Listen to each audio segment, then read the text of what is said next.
Hello, Mr. Hubbard. My name is Edie Feldman, and today I will be presenting you my independent novel study for this grade 12 online English course. The novel I read for my ISU novel study was The Handmaid's Tale by Margaret Atwood.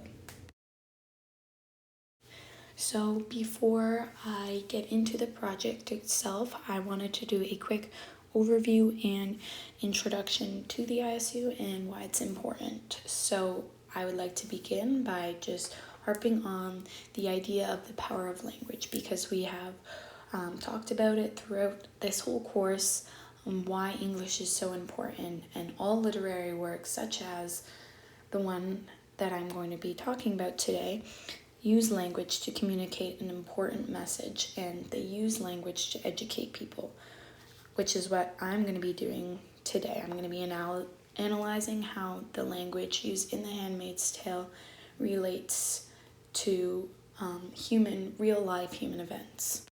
More specifically, this project aims to connect the novel that we read to an event that happened within the past year in our world. By using a feminist literary theory, I will be analyzing the connection of the events in The Handmaid's Tale to the event of Donald Trump's wake in his presidency and how that has affected women's rights in the United States. And lastly, I just wanted to add a quote from the novel into the overview because I think it encompasses the entire goal of this project, which was again to reveal the similarities between fiction and reality. And I think that this quote demonstrates how the restriction of women's rights leads to a loss of identity. So in this table of contents, we have an introduction, so more in context of the novel and what is a feminist literary theory, an explanation of real-world events within the past year, the parallels between these events and the events in the novel, some themes and motifs that the novel explores, and some insights, what we're learning, and what can we do to improve, and finally a conclusion, and just again revisiting the significance of this project. So Margaret Atwood sets The Handmaid's Tale in a society called Gilead, and Gilead is a patriarchal theocracy which is built on religious extremism and fertility panic, meaning that many of the people in this setting are infertile and unable to hold children. However, there are women in this society who are fertile, such as Offred, the main character, and these women are controlled by the society and they are cornered into their roles as handmaids, and these handmaids are stripped of their name, rights, and autonomy, and their sole purpose is to reproduce for the state. The key themes of the novel include identity, reproductive control, state violence, and silence versus resistance, but I will get into those near the end of the presentation. However, I do think that the quote again encompasses some of the themes and the events of the novel. At the end of the novel, Offred's fate is undetermined, as she is either captured or rescued by the resistance. And I honestly think that this quote and the ending of the novel kind of reflects the uncertainty in our society today, and all the themes kind of were brought together at the end of The Handmaid's Tale. And I, again, feel like that the themes in The Handmaid's Tale are reflective of what is going on presently in our society and maybe as well of what is to come. Feminist literary theory examines how literature reflects and critiques patriarchal systems. It questions who has the power, who is silenced, those control dynamics and how gender shapes virtually every part of society. And this theory is essential to understanding Atwood's novel. It's in the core of it, and as well as the modern political landscape of our world. So, as previously mentioned, I will be examining Trump's presidency in 2024, the aftermath of that within the past year, and how that has affected women's rights in America. So, Donald Trump has had an interesting history when it comes to the treatment of women. So, since the 1970s, many women have come forward and accused Donald Trump of various sexual assault and misconduct acts, and that has also come into action under court. And in May and June of 2024, he was convicted of 34 counts of a felony. I don't want to get into the specifics of the cases too much, but I do want to note that despite these very serious allegations, Trump remained politically influential and popular within the people of America. Also, an important contextual event in 2022, Roe v. Wade, which is a Supreme Court decision that established a women's right to have an abortion, was overturned. And even though Trump is not a part of the Supreme Court and he did not directly make this decision, he had appointed some of the Supreme Court justices who largely contributed to this overturning. And I also wanted to point out that Trump has aligned closely with conservative Christian groups because that will have some relation to the events in The Handmaid's Tale. It is sort of unclear or contradictory, Donald Trump's relation or stance on Project 2025, but that was a big topic in his 2025 electoral campaign and has many relations to the abortion stance and pro-life, pro-choice argument. So it is important to get into that. Similarly to the Roe v. Wade situation, 6 of his cabinet secretaries and are authors and or contributors to Project 2025. So again, there is some imprint, not direct, but there is some imprint of Trump on these harmful plans. Today, many women across the U.S. face abortion bans or restrictive abortion laws that prevent women from having safe abortions.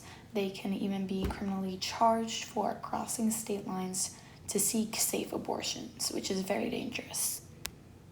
And as a result, there is a large sense of anger and fear among these women because they feel like they are being controlled by these abortion laws. And while the government may argue that such laws are meant to protect life, in reality, they can limit a woman's autonomy, health, access to essential medical care, and overall just decreasing their quality of life. As well, these restrictive policies actually don't affect greatly the number of abortions, but instead they cause women to seek unsafe alternatives, and sometimes it can cost them their life. It's important to women to not only have that increased quality of mental and physical health, but it's just important for them to have freedom over their bodily autonomy. And Aunt Lydia mentions freedom to and freedom from at the beginning of the novel, and I think that applies exactly in this situation. In America, you can have freedom from certain things because they are such a wealthy country, but to have freedom to choose whether or not you can go through with your pregnancy is the more important kind of freedom to be having as a country. Now more than ever, the parallels between Gilead and America today are undeniable.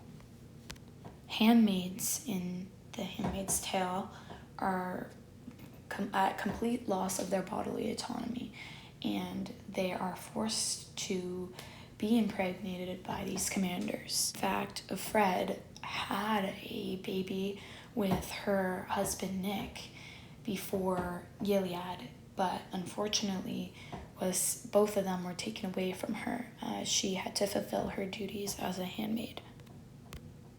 And when women are denied in America the right to abort, they are forced to be mothers.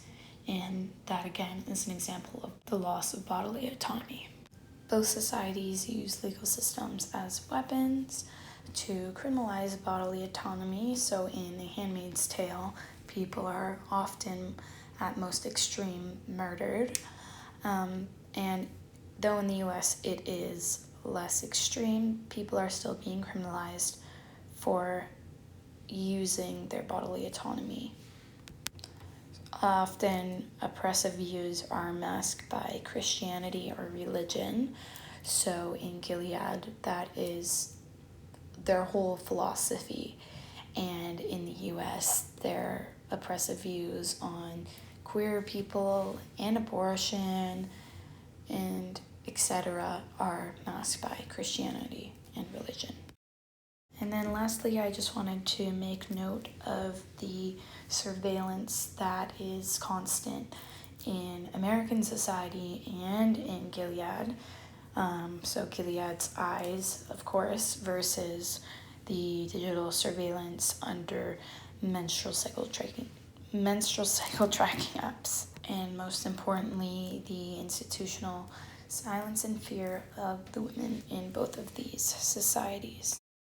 And I just thought that the quote below mentioned by Fred kind of reflects the pro-life versus pro-choice movement. Better for everyone is reflective of pro-choice, the freedom to have bodily autonomy, and pro-life is better for some. So themes of identity are always throughout dystopian literature, and The Handmaid's Tale is no exception. When an individual is reduced to their reproductive value, that is a complete erasure of their identity and individuality, and that remains true in both this Gilead and in America. Though handmaids can bear children, they are reduced to vessels, and in the US, abortion bans send the same message: women's bodies only exist for the state. In Gilead, public executions and torture maintain the control of the society, and in reality, women suffer from preventable deaths when they lack access to safe abortions. And as a result, there is fear of prosecution and overall state-enforced trauma. And this leaves many members of society torn between survival and rebellion. And this can be shown in today's society through protests and educators that also face that decision every day, whether or not to comply or to rebel. One of the main takeaways from this novel is that dystopian novels and reality are not as far off as we thought, especially in this novel. And it really shows how oppression is justified through moral language and religion, and that freedom can disappear gradually, but we can also fight back. But these insights are not possible without the feminist literary theory. and making those connections to how women are being represented in The Handmaid's Tale and in reality. So again, this novel shows people the importance of thinking critically through a feminist lens.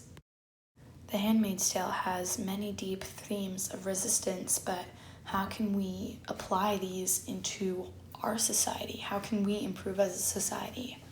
Well, it's important to speak up when policies frame control as protection, because we need to understand that inaction equals compliance. And when we aren't speaking up, no change is going to happen. We need to also protect reproductive rights as fundamental human rights and see them as they are. And overall, just keep on using literature and language as tools of resistance. And that is how we can make progress in our society. The Handmaid's Tale may be a dystopian fiction, but its lessons are more urgent and real than ever. America today shows signs of clear regression in women's rights, especially under Trump's political influence. But there is hope. Unlike Gilead, we have voices, we have platforms. We need to be using our social media, global networks, and free expression to our advantage. Margaret Atwood uses her language in The Handmaid's Tale as her own tool of resistance, and by showing the consequences of silence and the consequence of systematic oppression with her words, she arms readers with the tools to recognize and resist oppression themselves. A voice is a human gift. Language is a human gift. And we should use the power of these tools to express ourselves freely and fight any conflict that we shall face.